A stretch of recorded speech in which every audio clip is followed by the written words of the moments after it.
Good afternoon friends and my teachers. This is Varsha here with my teammate Pawan to explain the concept of balance sheet for the end semester exams of BFAL. Before moving into the concept, the first video will be handled by myself regarding the fundamentals of balance sheet and the second video will be handled by my friend Pawan about the sums of balance sheets. Now let's move into the video.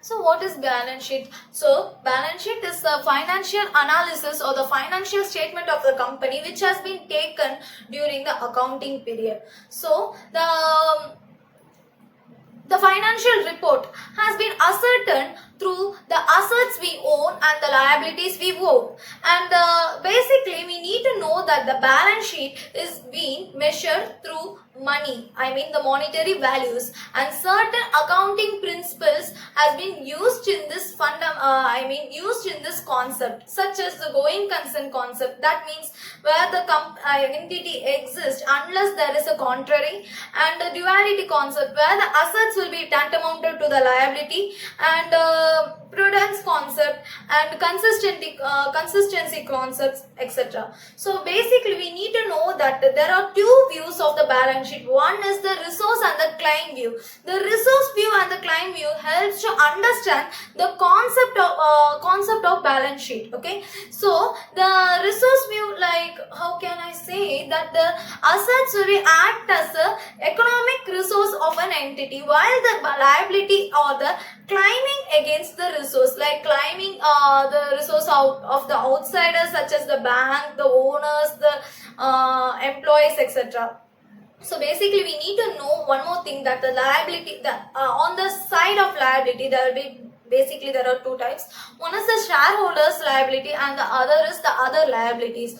When we need to know also, we need to understand one more thing. When the shareholders equity is greater than the book value, then we would say the entity has a great potential for the growth and the development. Even they can revamp more and more.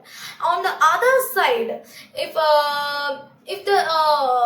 it happens vice versa, like in the sense that the shareholders equity is less than the book value, then we need to say that the enterprise has been sick and it is in the stage of bankruptcies also. So now let's move to the concept of the source of balance sheet and the fund view.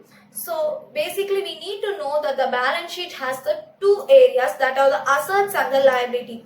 The assets are the things, the fund that has been received and utilized by the entity. Like we would buy some furnitures, we would buy some things which will be useful for the entity in order to revamp themselves to a better position than the previous one.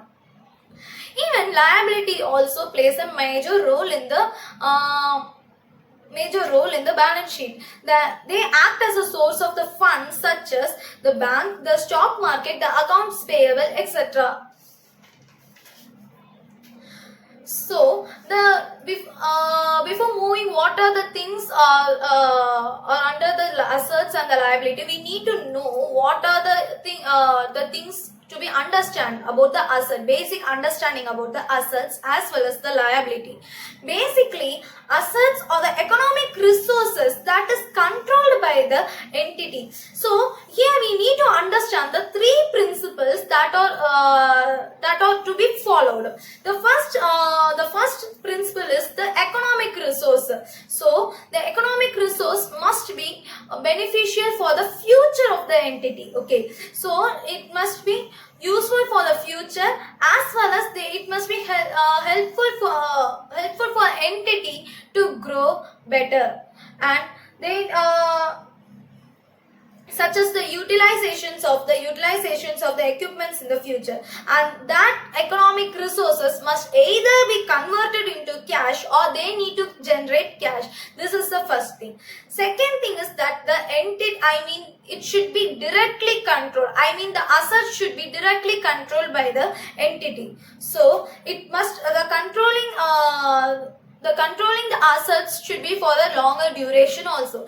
Then the third thing is about the cost of acquisition must be objectively measurable. So they must be measurable. directly they must be measurable, and they must be directly controlled by the entity, and they must be an economic resource that helps for the future beneficiaries. Now moving inside to the balance sheet. As previously we have seen the definition of the asset. Now we are going to see now let's have an in-depth concept about the assets. Basically, now we are seeing a format of a balance sheet where we can consider the accounting period as 31st March 2021. Now let's go to the in-depth of assets. So as we have seen previously about the definition of an asset, now we are going to see about the classification. There are two types basically. One is the tangible assets and another one is intangible assets. But the tangible assets are perceptible to be touched, while the intangible assets cannot be touched. For example, goodwill, patent, trademark, brand, etc. Now, basically there are two types of assets, that is current assets and fixed assets. The current assets need to be utilized at the period of 12 months, that is a one accounting period. For example, cash and amount receivable, marketable securities, even inventories. So, according to the order of liquidity, cash is said to be the most liquid asset, and while the inventories is said to be the less liquid asset, as they cannot be utilized immediately as like cash. Now, let's go to the side of fixed asset. Now, basically fixed assets, they will not just exist at one accounting period, but they will be existed for a longer period of time, maybe for a longer year, or unless and until the closure of the company. So, it is tangible. It can either be tangible or be intangible. And examples of fixed assets such as plant, machinery, equipments, building, etc. So, now let's have a short calculation to know the book value of the fixed assets.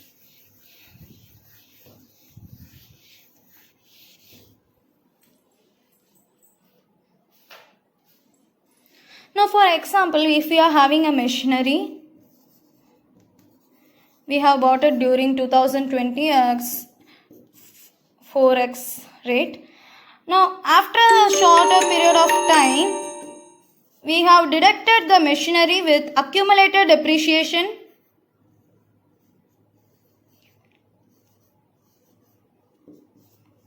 with a certain amount. As year increases, the value of fixed assets get depreciated, like in the case of machinery, furniture and fixtures, etc. So, the final amount which we have received will be called as a book value of an asset. I mean the book value of the machinery that has been currently said.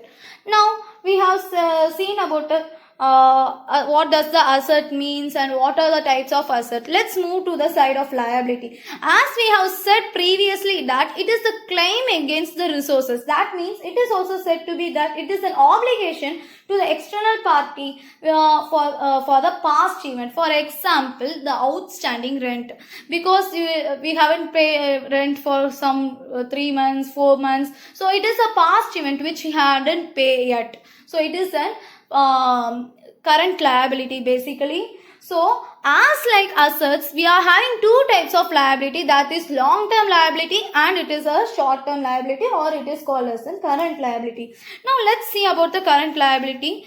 I mean the liability which is to be paid within the accounting period.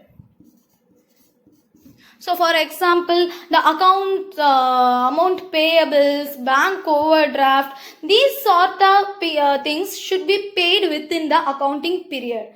Now, let's move to the long-term liability. Long-term liability which will be existed in the company more than a year and which will be paid after the certain period of time will be called as a long-term liability. So, now let's see about the owner's equity. Owner's equity is the thing, shareholders fund which has been invested in the company for their development. So, holding the shares. So, basically the owner's equity has been divided into two parts, that is paid in capital as well as the retained earnings. The paid in capital is the amount where the owner directly contributed to the business. without spending a penny on the expenses, and he had directly contributed all the profit he had earned through the entity through for the development of business. So, while in the other side, retained earnings, the net profit. That means after we receive some profit, after spending on certain expenses that has been incurred during the development of business, after paying such expenses, and the remaining profit will be used for the business, will be called as a retained earnings. So, this is about the basic format of a balance sheet. Even we need to know such one thing, that this balance sheet is not only applicable to the companies, but also to the unincorporated business like sole proprietorship and partnership on that sides also. And even we can see this balance sheet plays a vital role on all the sort of organization in order to know the financial position of the company, and they will compare with the previous accounting year to see the way they develop or the way they have got sick than before. So through this they will come to have an idea that how to save the company if they are been amidst of the loan, or they can go for a further improvement if they are having a good financial position for the past consecutive year. So balance sheet are also helpful when we are taking loans from bank, that when we are maintaining a good record, the loan can be granted also. So as far as now, we have seen about the basics of balance sheet and the fundamentals that play an important role in balance sheet. So I hope you understand, and see you at next video. Thank you so much.